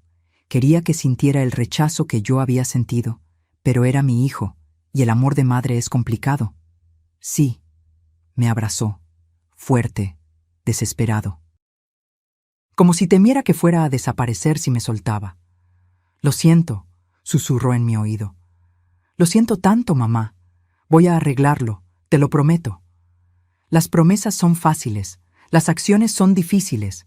Me separé de él. Vete a casa, Rodrigo. Piensa, decide, y cuando estés listo para hablar, me llamas. ¿Y si Camila quiere hablar contigo? ¿Disculparse? Si sus disculpas son genuinas, escucharé. Pero Rodrigo, he vivido suficientes años para diferenciar entre arrepentimiento real y pánico por consecuencias. Entendió. Se alejó caminando hacia su auto. A mitad del camino se volteó. Mamá, ¿me odias? No, hijo, nunca podría odiarte, pero estoy muy, muy decepcionada. Y eso duele más que el odio. Lo vi subirse a su auto, arrancar, alejarse. Me senté de nuevo en la banca. El cielo comenzaba a teñirse de naranja. Pronto sería de noche. Saqué mi teléfono. Tenía 17 llamadas perdidas. 12 de Rodrigo, 5 de números desconocidos que probablemente eran Camila o Estela. Las ignoré todas. Marqué otro número. Mi mejor amiga, Refugio. La conocía desde hace 30 años. Ella sí sabía la verdad sobre mi vida. ¿Sol? ¿Estás bien? Cuca, dije, usando su apodo. Hoy pasó algo grande. Cuéntame. Y le conté. Todo. Desde el restaurante hasta la revelación, hasta la conversación con Rodrigo. Cuando terminé, se quedó en silencio un momento. ¿Sabes qué pienso, Sol? ¿Qué? Que hoy recuperaste algo que habías perdido. ¿Mi dignidad? No, nunca la perdiste. Recuperaste tu voz. Y eso vale más que todos los millones del mundo. Sonreí. Por primera vez en horas, una sonrisa real. Tienes razón, Cuca. Tienes toda la razón. Los siguientes días fueron un silencio ensordecedor. Rodrigo no llamó. Camila tampoco. Era como si hubieran caído en un agujero negro y yo estuviera del otro lado, observando el vacío. Pero otras cosas sí sucedieron. El lunes por la mañana, Leonardo me llamó a mi celular. Señora Rentería, tiene 3 mensajes en la oficina. ¿De quién? Todos de una tal Estela Vega. Dice que es urgente que hable con usted, que hay un malentendido. Malentendido. Qué palabra tan conveniente. Bórralos, ordené. ¿Todos? Todos, y si vuelve a llamar, dile que la señora Rentería no está disponible para ella. ¿Entendido? Pero Estela no se rindió tan fácil. El martes apareció en mi edificio. Don Chema, el conserje, me llamó por el interfón. Doña Sol, aquí hay una señora que dice ser familia suya. ¿La dejo subir? ¿Cómo se llama? Estela Vega. Por supuesto. No, don Chema, no es familia, y no quiero verla. Ella dice que no se va a ir hasta que usted baje a hablar con ella. Miré por la ventana. Ahí estaba, parada en la calle, con un vestido que probablemente costaba lo que don Chema ganaba en 3 meses. Pero algo era diferente. No traía sus lentes oscuros. No tenía esa postura de reina, se veía pequeña. Bajé, no por ella, sino porque no quería que armara un escándalo que molestara a mis vecinos. Cuando salí del edificio, se acercó corriendo. Bueno, intentó correr. Los tacones no ayudaban. Soledad, gracias. Gracias por hablar conmigo. No dije nada, solo la miré. Yo necesito que entiendas. No sabía quién eras realmente. Si lo hubiera sabido... Si lo hubieras sabido, ¿qué? Interrumpí. ¿Me habrías tratado con respeto? ¿Me habrías tratado como ser humano en lugar de basura? Qué triste que el respeto solo llegue cuando hay dinero de por medio. Se puso pálida. No quise decir eso. Es solo que... Yo también vengo de abajo. Tuve que luchar mucho para llegar donde estoy. Y a veces juzgo mal a las personas. ¿Luchar? La miré de arriba a abajo. Estela, sé exactamente quién eres. ¿Crees que no investigué después de conocerte? Organizas fiestas pequeñas para conocidos. Le dices a la gente que eres empresaria exitosa cuando en realidad vives de cheque en cheque. Tienes deudas con 3 bancos por más de 800,000 pesos porque insistes en mantener una fachada que no puedes pagar. Su boca se abrió, cerró, abrió de nuevo como pez fuera del agua. ¿Cómo? Tengo recursos y cuando alguien maltrata a mi familia, investigo. Descubrí cosas interesantes, como que tu negocio exclusivo opera desde tu sala. Que la boda de los Cortázar fue el evento de una prima lejana y tu participación se limitó a conseguir el salón. Que le has mentido a Camila sobre tu posición financiera toda su vida. Las lágrimas comenzaron a caer por su rostro. Lágrimas que arruinaban su maquillaje perfecto. Por favor, no le digas a Camila. Se moriría si supiera... Ya lo sabe. ¿Qué? Le mandé un informe completo, con números, con fechas, con evidencias. Porque si voy a ser juzgada por mi economía, que ella también conozca la verdad sobre la tuya. Estela se tambaleó. Tuvo que apoyarse en un poste de luz. ¿Me vas a destruir? No. Mi voz era firme. Tú sola te destruiste. Yo solo estoy quitando la máscara. Intentó agarrar mi mano. La aparté. Soledad, por favor, te lo suplico. Tengo deudas, acreedores que me llaman día y noche. Pensé que si Camila se casaba bien, si Rodrigo... ¿Qué? ¿Le sacarían dinero? Saqué mi teléfono.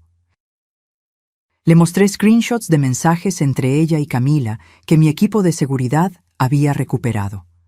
Mensajes donde planeaban pedirme préstamos a Rodrigo, donde hablaban de sacarle provecho a la vieja cuando se muera. Se puso verde. También vi este. Le mostré otro mensaje. Uno donde Estela le decía a Camila, manténla alejada.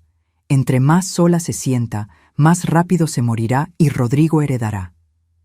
El silencio que siguió fue absoluto. Los ojos de Estela se llenaron de terror puro. Yo no lo decía en serio. Era frustración. Nunca haría... Vete de mi edificio, Estela. Mi voz era hielo. Antes de que llame a la policía. Por favor, solo escucha. Don Chema, llamé. El conserje salió inmediatamente. Si esta señora vuelve a aparecer aquí, llamas a las autoridades. ¿Entendido? Sí, doña Sol. Estela retrocedió, tambaleándose, llorando. pero ya no sentía lástima por ella, solo cansancio. Una última cosa, le dije antes de que se fuera. Esos 6 meses de prohibición en mis restaurantes ahora son permanentes, para ti y para Camila. Nunca más volverán a pisar ninguno de mis establecimientos. Se alejó corriendo. Bueno, intentándolo. Los tacones la traicionaron y casi cae, pero siguió, desapareciendo en la esquina como la sombra que siempre fue. Subí a mi departamento. Me serví un té de manzanilla. Me senté en mi sillón favorito. El teléfono sonó. Rodrigo. Esta vez contesté. Mamá, dime. Camila me mostró los mensajes. Los que le mandaste. Ajá. Estoy en shock. No puedo creer que mi suegra y mi esposa, que planearan. No podía terminar la frase. Créelo, Rodrigo, porque es real. Escuché cómo lloraba del otro lado. Me voy a divorciar. No dije nada. No sé si quiero que lo sepas porque crees que te debo algo o porque genuinamente creo que es lo correcto, pero me voy a divorciar. Camila mostró su verdadero rostro cuando supo del dinero. Intentó ser dulce de repente, pedirme perdón, decir que todo había sido malentendido. Pero yo vi esos mensajes, mamá. Vi lo que realmente pensaba de ti, de mí, de nuestra familia. ¿Y Emilia? Voy a pelear por la custodia. Camila no es mala madre, pero no quiero que mi hija crezca aprendiendo que está bien usar a las personas, que el dinero define el valor humano. Sentí algo aflojarse en mi pecho, no alivio, sino esperanza. Rodrigo, ¿sí? Ese es el primer paso, pero solo el primero. Tienes que trabajar en ti. ¿En por qué permitiste que llegaran tan lejos? ¿En por qué elegiste quedarte callado cuando debiste hablar? Lo sé, ya hice cita con un terapeuta. Primera sesión el viernes. Eso me sorprendió, en la buena forma. Me alegra escuchar eso, hijo. ¿Puedo verte? ¿Llevar a Emilia? Tiene casi 4 meses y apenas la conoces bien. Porque Camila siempre... Sí, dije antes de que terminara. Pero en un lugar neutral, en el Parque Hundido, el sábado a las 11. Ahí estaré. Mamá, gracias. Por no rendirte conmigo, por darme esta oportunidad. Los hijos pueden decepcionarnos, Rodrigo, pero el amor de madre es necio, sigue existiendo a pesar de todo. Colgamos. Me quedé mirando el techo de mi departamento, las grietas que nunca arreglé, el yeso descascarado en una esquina, la mancha de humedad cerca de la ventana. Podría mudarme, comprar un penthouse en Polanco, vivir con lujos, pero no. Este departamento era mi ancla, mi recordatorio. De que el valor de una persona no está en las paredes que la rodean, sino en el corazón que late dentro de ellas. Y mi corazón estaba aprendiendo a sanar. El sábado amaneció con un cielo despejado. Esas mañanas de ciudad donde el aire todavía está limpio y los ruidos son amables. Llegué al Parque Hundido a las 10:30, media hora antes. Los nervios me habían despertado a las 6. Me cambié de ropa 3 veces. Finalmente elegí una blusa color lavanda y jeans. Nada elegante.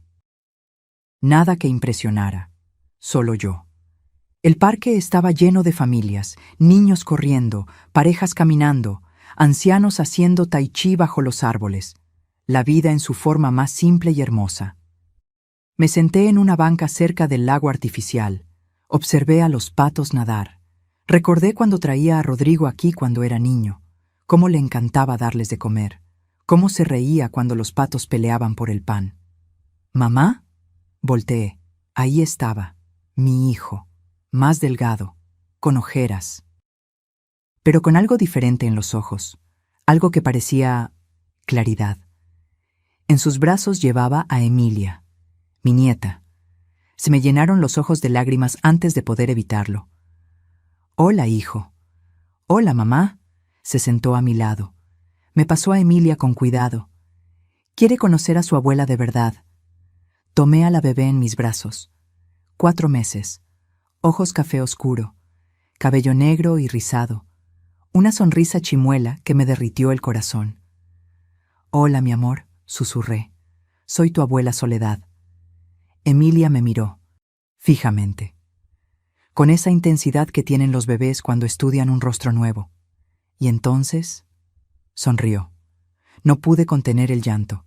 Lágrimas que caían sobre su mantita rosa. Lágrimas de alegría, de alivio, de amor puro. Rodrigo puso su mano sobre mi hombro. «Lo siento, mamá. Siento mucho haberte alejado de ella». «Ya no importa», dije sin quitar la vista de Emilia. «Lo que importa es que está aquí ahora». Pasamos 2 horas en ese parque. Rodrigo me contó todo. Cómo había confrontado a Camila. Cómo ella primero negó todo, luego intentó justificarse, finalmente admitió la verdad. Cómo sus abogados ya estaban preparando los papeles del divorcio. «Estela también me llamó», dijo, llorando, suplicando que intercediera por ella, que le pidiera perdón a ti. «¿Y qué le dijiste?» «Que mi madre no le debe nada a nadie, que ella cavó su propia tumba, que nunca más quiero verla cerca de mi familia». Familia. Esa palabra sonaba diferente ahora. «¿Cómo está Camila con todo esto?» Rodrigo suspiró. «Enojada, dice que exageraste, que Estela solo estaba bromeando con esos mensajes, que no fue para tanto». «Por supuesto que dice eso. Pero yo vi tu cara ese día en el restaurante, mamá. Vi cómo te apartó el plato, cómo te humilló, y me quedé callado como un idiota». Se talló los ojos. «Eso no fue no tan grave, fue cruel, y yo lo permití». Emilia comenzó a hacer ruiditos, esos sonidos de bebé que no significan nada y lo significan todo. «Rodrigo, mírame». Me miró. «No te voy a mentir, me dolió mucho. Pero también entiendo que estabas en una posición difícil, atrapado entre 2 mujeres que amas. Pero debí elegirte a ti, siempre. No se trata de elegirme a mí sobre ella. Se trata de elegir hacer lo correcto sobre mantener la paz falsa. Se trata de defender a cualquier persona que esté siendo maltratada, sea tu madre o un extraño en la calle». Asintió lentamente.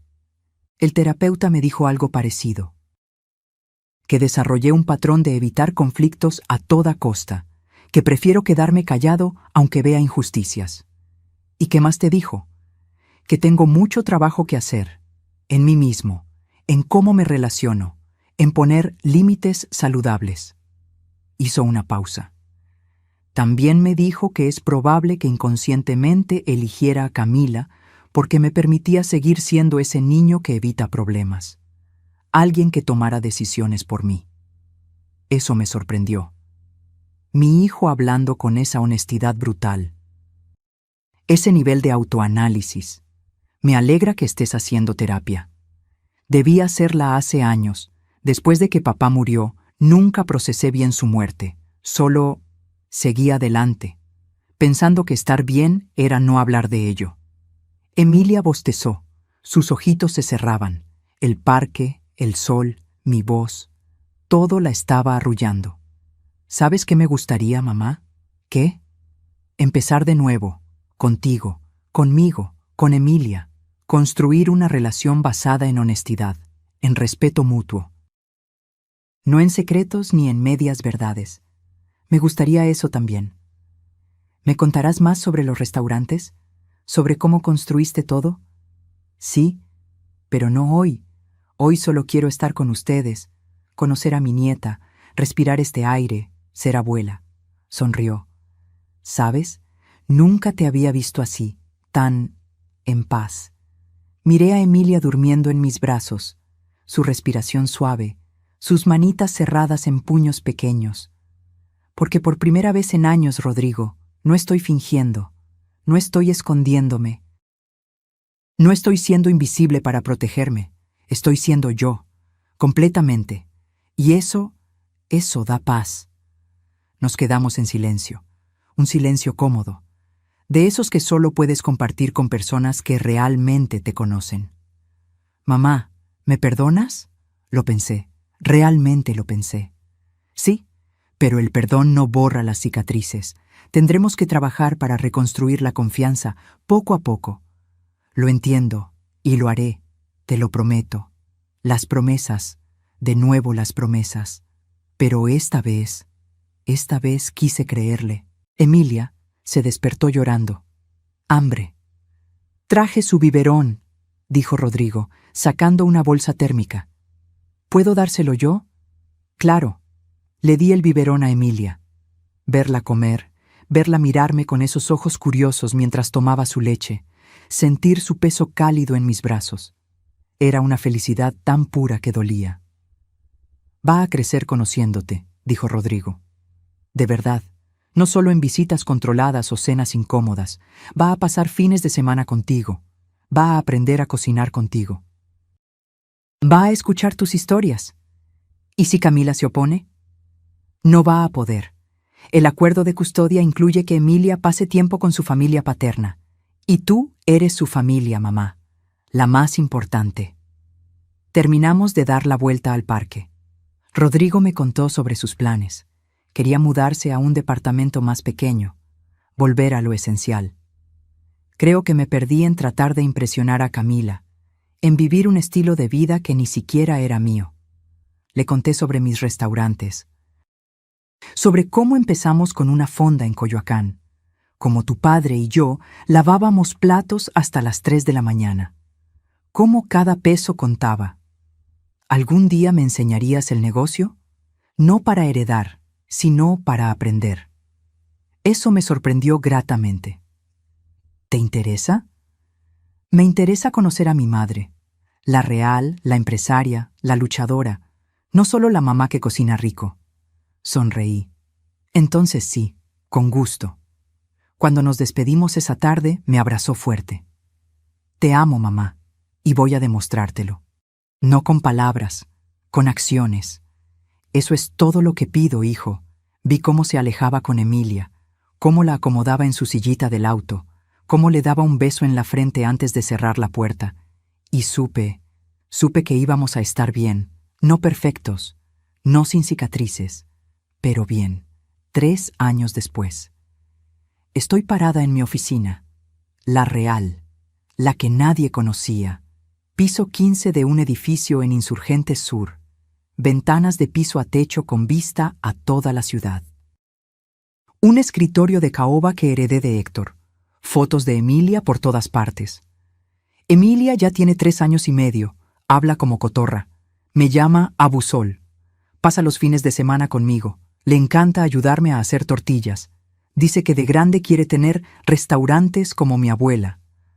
Rodrigo está en terapia todavía, ya cumplió 2 años en ella, dice que es lo mejor que ha hecho por sí mismo, está saliendo con alguien nuevo, una mujer llamada Patricia, arquitecta como él, sencilla, amable.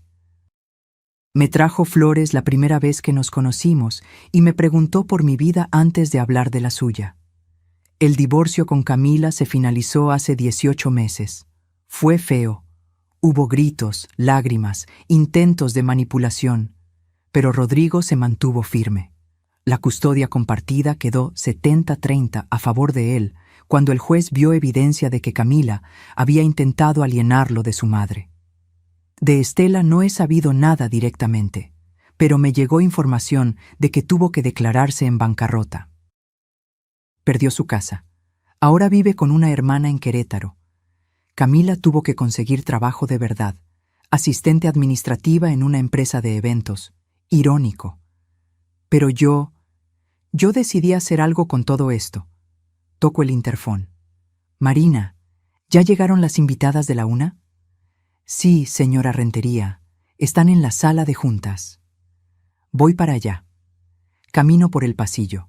Paredes decoradas con fotos de todos mis restaurantes, reconocimientos, premios que gané por excelencia gastronómica. Artículos de revistas especializadas. Pero mi orgullo más grande está en la sala de juntas. Entro. Hay 12 mujeres sentadas alrededor de la mesa, todas mayores de 60, todas con historias en sus rostros. Buenas tardes, señoras.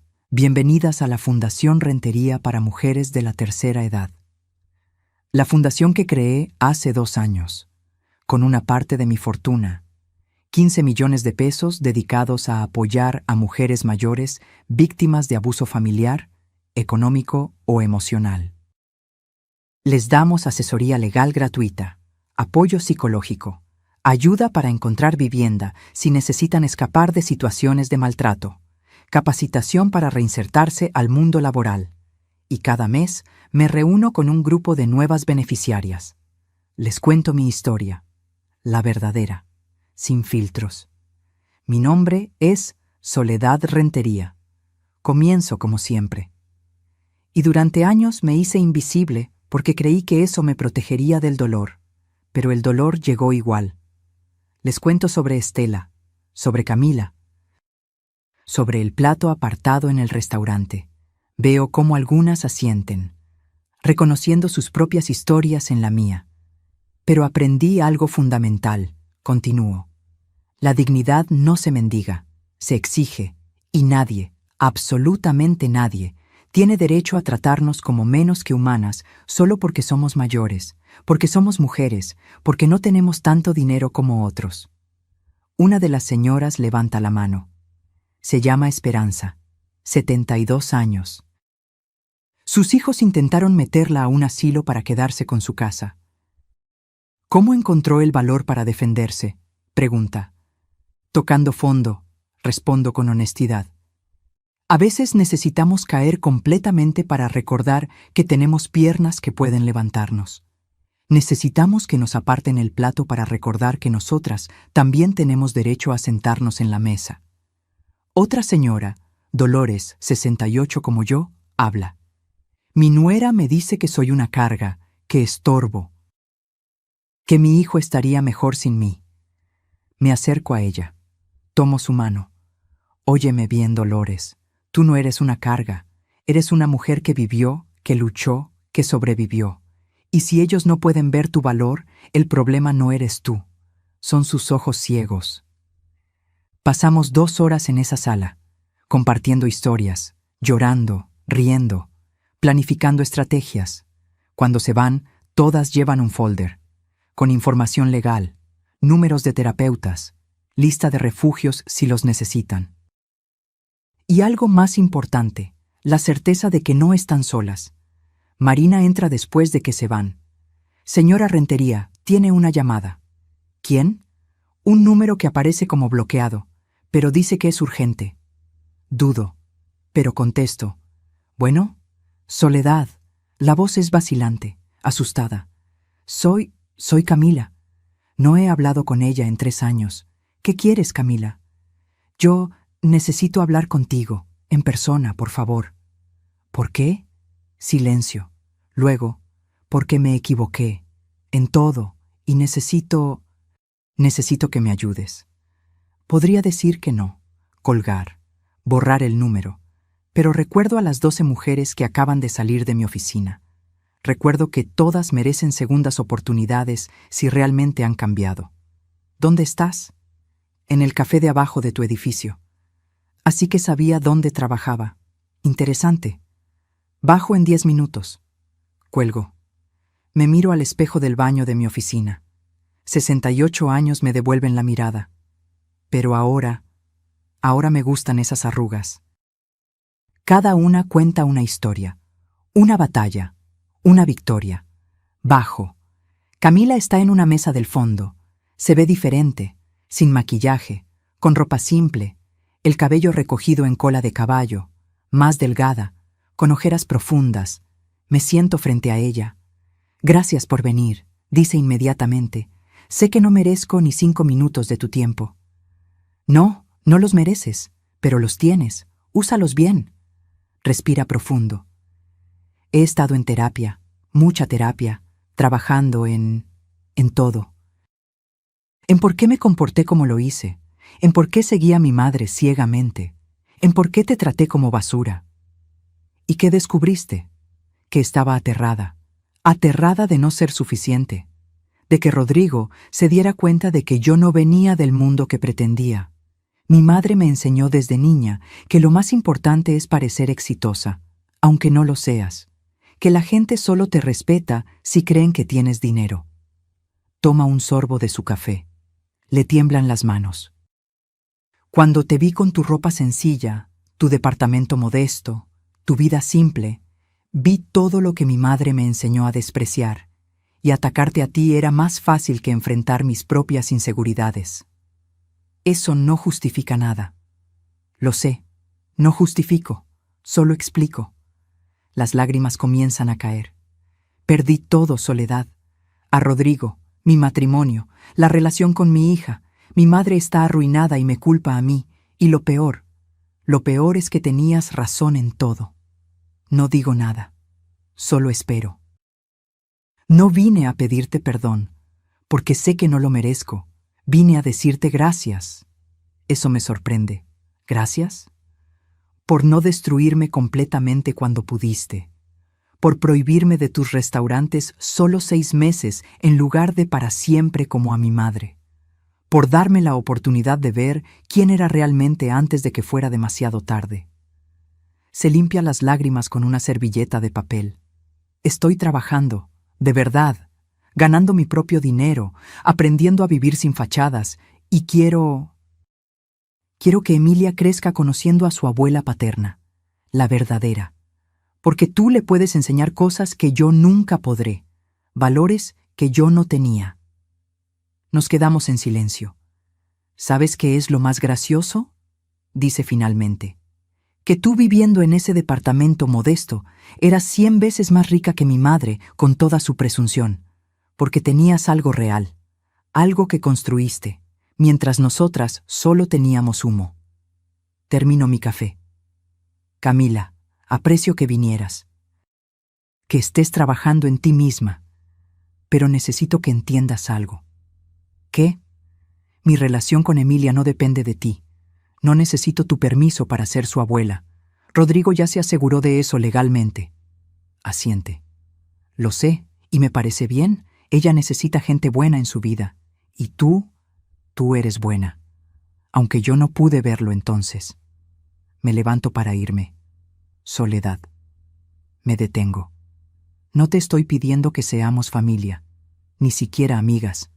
Solo quería que supieras que lo siento. De verdad, y que voy a pasar el resto de mi vida intentando ser mejor. Para Emilia, para mí. La miro. Veo algo en sus ojos que no había visto antes. Humildad genuina. Entonces te deseo suerte, Camila. En serio. Salgo del café. Afuera, el sol de la tarde pinta todo de dorado. Camino por Insurgentes. Paso frente a uno de mis restaurantes. El Rincón de Coyoacán, donde todo empezó. Entro. El chef me saluda con una sonrisa enorme. Doña Sol, no sabíamos que vendría hoy. Solo vengo a recordar. Me siento en una mesa junto a la ventana, la misma donde Héctor y yo nos sentábamos a planear, a soñar, a construir. Pido un café de olla, pan dulce, como lo hacíamos entonces, y mientras lo saboreo, pienso en todo el camino recorrido, las humillaciones que sobreviví, las lágrimas que derramé, el hospital donde casi me rindo, el restaurante donde finalmente dije basta. Pero también pienso en lo que vino después, la fundación, las mujeres ayudadas, la relación reconstruida con Rodrigo. Mi nieta que me llama Abu Sol y me abraza como si fuera el mejor lugar del mundo. Saco mi teléfono, abro la galería. Hay una foto de hace una semana. Emilia, Rodrigo, Patricia y yo en el parque, todos riéndonos, todos felices. Una familia, no perfecta, pero real. Le marco a Rodrigo. ¿Mamá? Hijo, ¿qué hacen este domingo? Nada en particular. ¿Por qué? Quiero que vengamos aquí, al Rincón de Coyoacán. Quiero mostrarle a Emilia dónde empezó todo, contarle la historia de sus abuelos. Enseñarle que la verdadera riqueza no está en lo que posees, sino en lo que no permites que te quiten. Escucho su sonrisa a través del teléfono. Nos encantaría, mamá. ¿A qué hora? 2 de la tarde, y traigan hambre. Voy a pedir que preparen mole, el que le gustaba a tu papá. Perfecto. Te amo, mamá. Yo también te amo, hijo. Cuelgo. Miro por la ventana, la calle llena de gente, cada persona con su propia historia, sus propias batallas, sus propias victorias pendientes. Y pienso, ¿cuántas de esas mujeres están sufriendo lo que yo sufrí? ¿Cuántas se sienten invisibles? ¿Cuántas creen que no merecen respeto porque no tienen suficiente dinero, suficiente juventud, suficiente... lo que sea? Demasiadas. Pero la fundación está creciendo. El mes que viene abriremos otra sede en Monterrey. Luego en Guadalajara. Vamos a seguir ayudando. Una mujer a la vez. Un plato apartado a la vez. Me termino el café. Dejo una propina generosa para la mesera. Ella tiene mi edad. Trabaja aquí desde que abrimos hace 40 años. Gracias, doña Sol. Como siempre, muy amable. Gracias a ti, Lupita, por todos estos años. Salgo del restaurante. Camino de regreso a mi oficina. Y con cada paso, siento algo que no había sentido en años. Paz. Porque al final, la historia no era sobre dinero. Nunca lo fue. Era sobre dignidad, sobre saber tu valor, sobre negarte a ser invisible solo porque alguien más decidió no verte. Era sobre recordar que el respeto no se mendiga, se exige. Y a veces, cuando alguien aparta tu plato, la mejor respuesta no es gritar. Es levantarte con dignidad, salir con la cabeza en alto, hacer una llamada y recordarles quién realmente tiene el poder. No para vengarte, sino para enseñarles que la verdadera riqueza no está en lo que posees. Está en lo que no permites que te quiten. Tu dignidad, tu valor, tu voz. Y eso nadie te lo puede arrebatar, a menos que tú se lo permitas. Reflexión final. Si esta historia tocó tu corazón, si te identificaste con Soledad, si alguna vez has sentido que alguien te hizo invisible, déjame decirte algo. Tú vales. No por tu cuenta bancaria, no por tu edad, no por tu ropa o tu casa o tu auto.